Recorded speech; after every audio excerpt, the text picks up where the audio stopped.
నైరుతి బంగాళాఖాతంలో అల్పపీడనం. ఏపీలో మరో 3 రోజులు వర్షాలు పడే అవకాశం.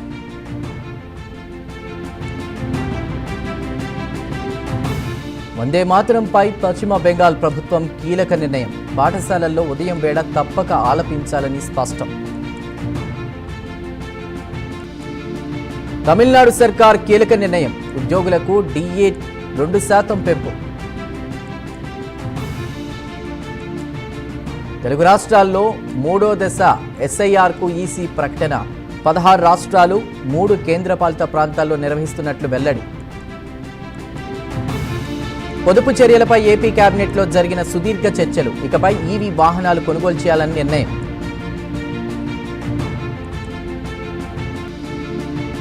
ఏపీ పీజీ సెట్ ఫలితాలు విడుదల. ఎక్స్లో ఫలితాలు విడుదల చేసిన మంత్రి లోకేష్. ప్రధాని మోదీ 10 సూచనలు పోస్టర్ రిలీజ్. దేశం కోసం 10 సూచనలు పాటించాలన్న టీజీ బీజేపీ చీఫ్. ఈ కార్ కేసులో కేటీఆర్కు ఏసీబీ కోర్టు సమన్లు. జూలై 31న విచారణకు హాజరు కావాలని ఆదేశం. బండి భగీరథ్ ముందస్తు బెయిల్పై ముగిసిన వాదనలు. మధ్యంతర బెయిల్పై రేపు నిర్ణయం తీసుకోనున్న హైకోర్టు. స్త్రీ నిధిలో జరుగుతున్న అక్రమాలపై స్పందించాలి. మంత్రి సీతక్కకు టీఆర్ఎస్ అధ్యక్షురాలు కవిత విజ్ఞప్తి. కాళేశ్వరంలో ఈ నెల 21 నుండి సరస్వతి నది అంత్య పుష్కరాలు. 30 కోట్ల నిధులతో పుష్కరాలకు ఏర్పాట్లు చేస్తున్న అధికారులు. పశ్చిమ గోదావరిలో ప్రేమ జంట వద్ద లంచం అడిగిన అవినీతి పరులు. 70,000 రూపాయలు లంచం తీసుకుంటూ పట్టుబడ్డ SI constable.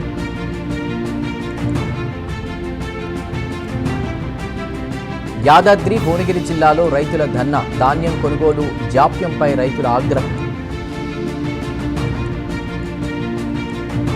Karimnagar PMJ jewellery కేసును ఛేదించిన పోలీసులు. 3 నిందితుల అరెస్ట్. బంగారు ఆభరణాలు సీజ్.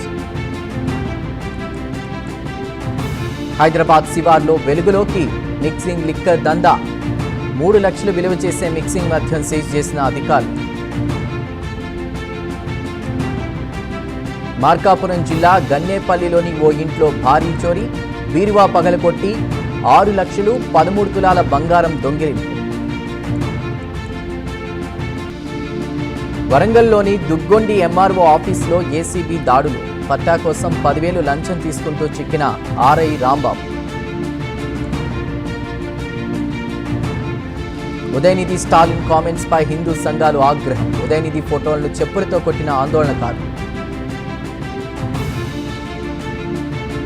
కర్ణాటక పాఠశాలల్లో హిజాబ్ వివాదంపై కీలక నిర్ణయం. హిజాబ్పై నిషేధం ఎత్తివేసిన కర్ణాటక సర్కార్. భారత్ వేదికగా బ్రిక్స్ విదేశాంగ మంత్రుల సమావేశం. పశ్చిమాసియా యుద్ధం, గ్లోబల్ గవర్నెన్స్ సంస్కరణలపై చర్చ. ఉత్తరప్రదేశ్లో అకాల వర్షాల బీభత్సం. వర్ష సంబంధిత ఘటనల్లో 89 మంది మృతి. లాయర్ అవతారంలో పశ్చిమ బెంగాల్ మాజీ సీఎం. నల్లకోటు వేసుకుని హైకోర్టుకు హాజరైన మమతా బెనర్జీ.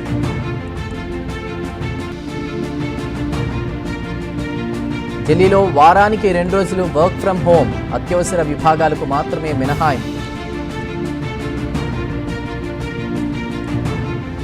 అమెరికా చైనా పౌరుల మధ్య పరస్పర గౌరవం ఉంది. 2.5 శతాబ్దాల క్రితమే ఈ బంధం మొదలైందన్న ట్రంప్. భారీ లాభాలతో ముగిసిన స్టాక్ మార్కెట్లు. 790 పాయింట్ల లాభంతో ముగిసిన సెన్సెక్స్.